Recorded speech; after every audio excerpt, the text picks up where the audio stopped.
something you can see in the Wisconsin poverty measure that you don't see in the official measure, and that's the reason we developed it. We want to capture what our public policies are doing.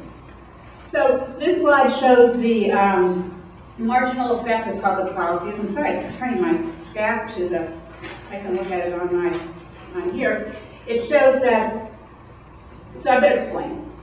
I've circled what I want you to look at, taxes. It's showing that taxes on net actually reduce poverty, because even though some of us are paying in positive amounts of taxes, at the very bottom, most people are, especially people with children, are receiving back tax credits, and that reduces their poverty rate. So in 2008, taxes, counting the Wisconsin homestead credit, the federal earned income tax credit, counting payroll taxes, all taxes, not all, it doesn't count sales tax, all income and payroll taxes that we could model reduced poverty for this lowest group by 1 percentage point. But in 2009, it was almost 2 percentage points. So the earned income tax credit was bigger. The food stamps also went up, so it reduced poverty by less than 1 percentage point in 2008 and more than 1 percentage point in 2009. On the other half of the graph, I'm showing you that while getting more cash benefits reduces poverty, people are paying a lot for work expenses. A lot of this is childcare expenses, but a lot of it is commuting costs. And so the concept is that in order to get to work, you need to get to work. And so it's sort of people describe it as a sort of a mandatory expense, and so we deduct it when measuring how much other income after your work expenses do you have to meet your basic needs for food, shelter, clothing, utilities, and other things. So work expenses and then medical expenses. This is just your out-of-pocket expenses, not counting and your premiums and your co-payments. And those are high enough that they increase poverty beyond what they would be if you could imagine if we had a national health insurance and people had very low, didn't have to pay as much, their poverty rate could go down. If you imagine that we had, I can't imagine it's hard to get rid of commuting costs, but if we had more child care subsidies, then there would be less poverty under this measure because people wouldn't have to spend as much on child care. So, and then we now jump to child poverty rates, and I show the same thing. Went up a lot, even more, 13%, 17%. Remember, it goes up to 19% in the year you can't see, 2010. But the Wisconsin measure shows it flat. Let me show you elderly poverty. It actually was flat under the official measure. The elderly are fewer of them are working, and so unemployment doesn't have the same effect. We have a higher poverty measure for the elderly under our measure, but we also sort of show it flat. What looks like a decline isn't when you take into account the statistical uncertainty.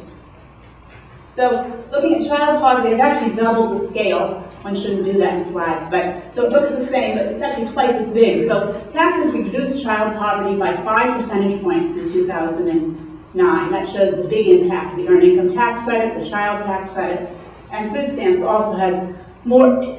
Families with children are the ones that are most likely to go into the food stamp office because no one likes to see their children hungry. And so if you have children and are poor, you're very likely to sign up for food stamps. Whereas many single people who are poor may or may not go into the food stamps. And the work expenses and the medical expenses have a fair impact on child poverty. For the elderly, the big story is how high medical out-of-pocket expenses are. If the elderly didn't have to spend so much on their co-payments and their health expenses, even after insurance, their poverty rate would go down even more than it is. I think right now, under our rate, it's about 10%. It would go down 4 percentage points. So what these slides were trying to show is that we can see how poverty would change with and without different public policies. So if we got rid of food stamps, we would see, instead of having 5% or 2 percentage points less in poverty, poverty would go up higher under our measure. And you might think, well, I already explained how if you imagined more expansive child care or health policies, you can see how policies either that reduce expenses, work and child care and medical expenses, or policies that increase family resources both have the impact of reducing poverty.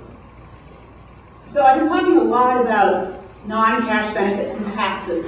And I don't want to leave out cash benefits. So the green is 2 of the biggest programs, Social Security and SSI, Supplemental Security Income. And you can see that,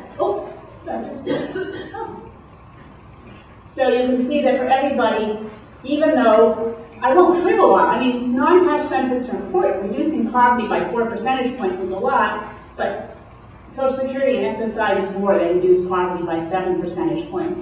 For children, Social Security and SSI do help for disabled children, and there are children with survivors and dependent benefits, but it's mostly the EITC and food stamps that do more to prevent child poverty, and for the elderly, Social Security and SSI is very targeted to them.